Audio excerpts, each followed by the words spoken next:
warahmatullahi wabarakatuh. Halo teman-teman semua, perkenalkan nama saya Zakia Putri Salsabila dengan NIM 224820116 Prodi Psikologi Islam Fakultas Agama Islam Universitas Muhammadiyah Kendari.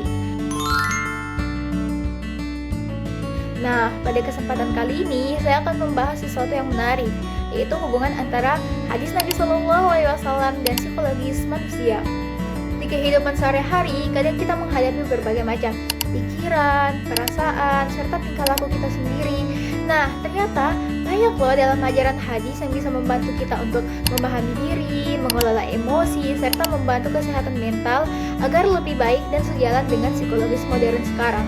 Penasaran? Ayo kita simak sama-sama.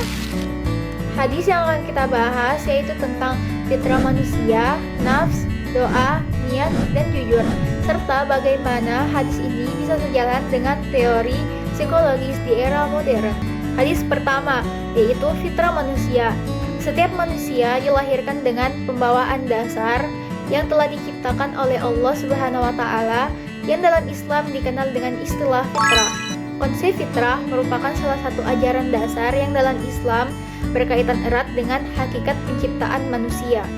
Fitrah dapat dipahami dari dua perspektif, yaitu dari sudut pandang etimologis dan sudut pandang terminologis. Secara etimologis, fitrah dapat diartikan sebagai perangai atau tabiat. Dalam konteks ini, fitrah berarti kondisi penciptaan yang masih suci, murni, dan belum tercemar. Secara terminologis, dalam ajaran Islam, fitrah dapat diartikan sebagai sifat asli atau potensi bawaan yang Allah tanamkan pada setiap diri manusia, berupa kecenderungan untuk mengakui keberadaan Allah. Hadis yang merupakan tentang fitrah manusia yaitu berbunyi, An Abi Hurairah radhiyallahu anhu, anna Rasulullah sallallahu alaihi wasallam qala ma min mauludin illa yuladu alal fitrah fa abuwahu yuhawwidanihi aw yunassiranihi aw yumajjisanihi kama salil bahimati tantijul bahimati jama'a hal tuhissu fiha min da'a.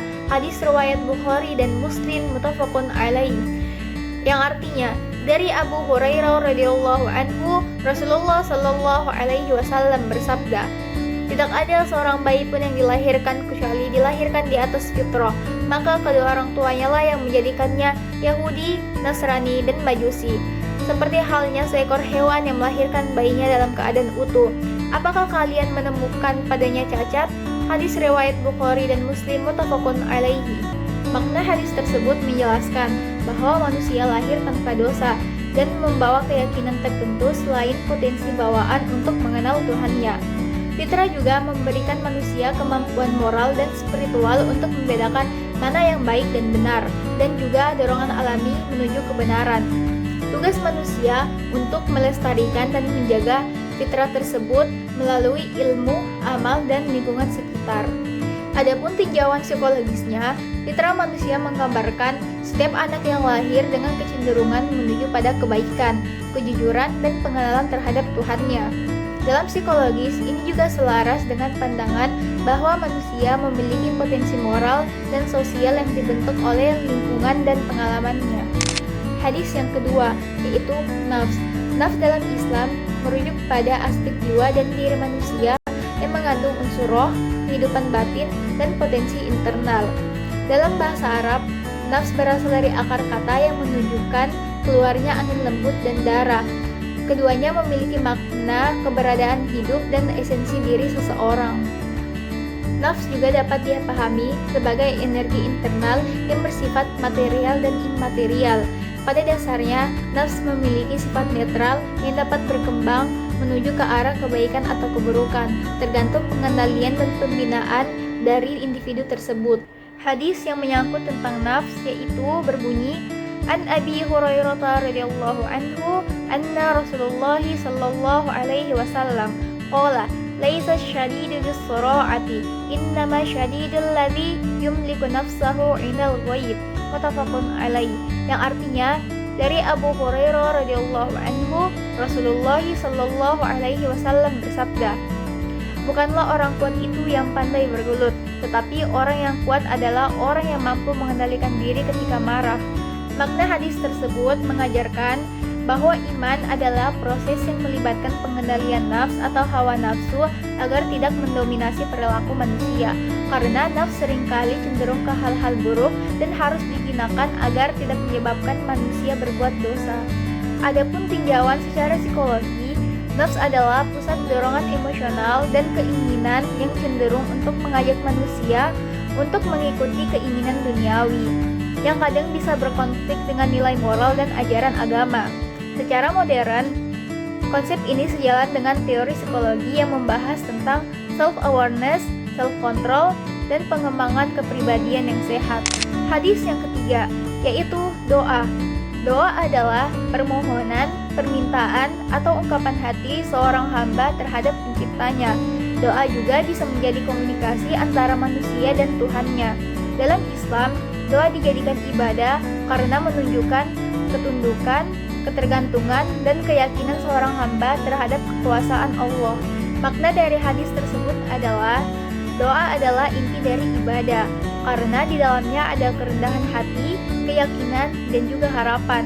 Melalui doa, seseorang bisa mencurahkan kegelisahan, rasa syukur, dan keinginan yang selalu tak bisa disampaikan kepada sesama manusia.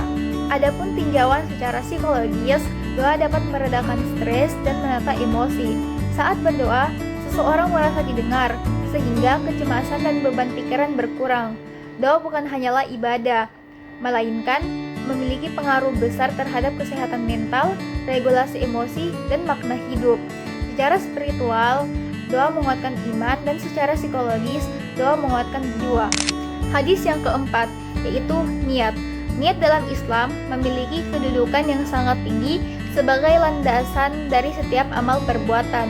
Niat bukan sekedar lintasan dalam hati, melainkan penentu arah dan tujuan suatu amal. Jika niat tidak benar, suatu perbuatan yang tampak mulia di mata manusia belum tentu bernilai di sisi Allah Subhanahu wa Ta'ala.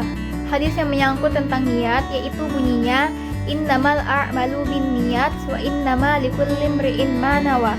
Faman kanat hijratuhu ila Allah wa rasulih fa hijratuhu ila Allah wa rasulih. Faman kanat hijratuhu lidunya yusibuha aw imra'atin yankihuha fa hijratuhu ila ma jara ilai. Artinya, sesungguhnya amal perbuatan tergantung pada niatnya, dan sesungguhnya setiap orang akan mendapatkan sesuai apa yang ia niatkan. Barang siapa yang hijrahnya karena Allah dan Rasulnya, maka hijrahnya kepada Allah dan Rasulnya. Dan barang siapa hijrahnya karena dunia yang ingin ia peroleh atau wanita yang ingin ia nikahi, maka hijrahnya kepada apa yang ia niatkan. Hadis riwayat Bukhari dan Muslim. Makna hadis tersebut adalah bahwa nilai setiap amal perbuatan ditentukan oleh tujuan di dalam hati. Perbuatan yang sama bisa bernilai ibadah jika diniatkan karena Allah dan bisa tidak bernilai jika tujuannya selain itu. Hadis ini menegaskan pentingnya keikhlasan dan kesadaran hati sebelum melakukan apapun. Adapun tinjauan secara psikologis, hadis niat ini berperan sebagai motivasi internal yang menggerakkan perilaku seseorang. Dalam psikologis, motivasi yang datang dari dalam diri sendiri, yaitu intrinsic motivation, terbukti membuat orang lebih konsisten, lebih bahagia, dan lebih mampu mempertahankan perilaku yang baik. Hadis kelima yaitu kejujuran. Jujur dalam Islam dikenal dengan istilah sidik, yaitu kesesuaian antara ucapan, perbuatan, dan niat dengan kebenaran. Kejujuran merupakan salah satu akhlak terpuji yang diperintahkan dalam Al-Quran dan hadis. Kejujuran bukan hanya di lisan, tetapi mencakup kejujuran dalam niat, ucapan, perbuatan, dan janji. Hadis yang menyangkut tentang kejujuran yaitu bunyinya, alaikum bisidqi fa inna sidqa yahdi ilal birri innal birri yahdi ilal jannah, yang artinya hendaknya kamu berkata jujur karena kejujuran itu akan membawa kepada kebaikan dan kebaikan itu akan membawa ke dalam surga. Hadis riwayat Bukhari dan Muslim. Kejujuran bukan hanya berperilaku baik, tetapi juga bisa menjadi fondasi moral untuk arah hidup seseorang. Makna hadis tersebut, kejujuran bukan hanya berkata benar, tetapi bisa membangun karakteristik yang terbuka, bersih, dan dapat dipercaya. Arti hadis tersebut juga bersifat jujur itu dapat membentuk konsistensi hati, perbuatan, dan ucapan, sehingga seseorang bisa hidup tanpa kebohongan. Adapun secara psikologisnya, kejujuran bukan hanya sekedar nilai moral, tetapi kebutuhan dasar untuk menjaga keseimbangan emosi, hubungan yang sehat, dan kualitas hidup yang lebih baik. Nah, itu dia teman-teman, video dan penjelasan singkat dari saya tentang bagaimana hadis Nabi Shallallahu Alaihi Wasallam bisa sejalan dengan teori psikologis manusia di era modern. Pembahasan ini juga mengingatkan kita bahwa kesehatan batin itu tidak terlepas loh dari tuntunan Rasulullah Shallallahu Alaihi Wasallam. Semoga nilai-nilai dalam video singkat ini membantu kita untuk memahami diri sendiri, memperbaiki akhlak, dan menjalani hidup dengan hati yang lebih tenang dan terarah. Terima kasih telah menyempatkan untuk menonton video ini sampai selesai. Sampai jumpa lagi di pembahasan selanjutnya. Sekian dari saya.